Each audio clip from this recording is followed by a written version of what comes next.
BGB সাইডাফিল battalion ফেনীর অঞ্চলে আমরা দেখেছি শুরু থেকে বন্যার্তদের পাশে শুরু থেকে বিজিবি যে ভূমিকা ছিল।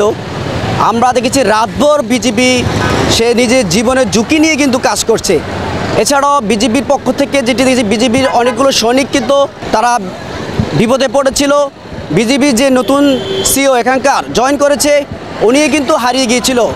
পরে বিজিবির উদ্ধারকারী দল কিন্তু এই ফেনী থেকে কিন্তু তাকে উদ্ধার করেছে। আমরা দেখেছি বিজিবি ফেনীর জাইলস্কর যে আশ্রয়কেন্দ্র এবং সিলোনিয়া সহ আশপাশে যে এরিয়াগুলো রয়েছে সারাক্ষণ কিন্তু তারা বিভিন্ন গাড়ির মাধ্যমে স্বেচ্ছাসেবক দলের মাধ্যমে তারা কিন্তু খাবারগুলো বিভিন্ন প্রান্তে কিন্তু পৌঁছে দিচ্ছে। পিছনে যদি দেখাতে চাই, সে বিজিবি যে ক্যাম্পটি রয়েছে তাদের বিজিবি গেটের পাশে কিন্তু তাদের বিভিন্ন জায়গায় খাবার বিতরণ করছে। একটি টিম এই মুহূর্তে আমাদের সাথে ছাগলনাইয়া উপজেলার পাঠাননগর ইউনিয়নে এই খাবারগুলো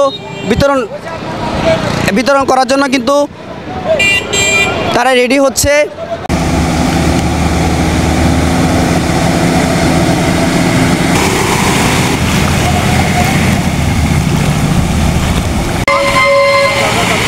নাও আরেকজন নাও।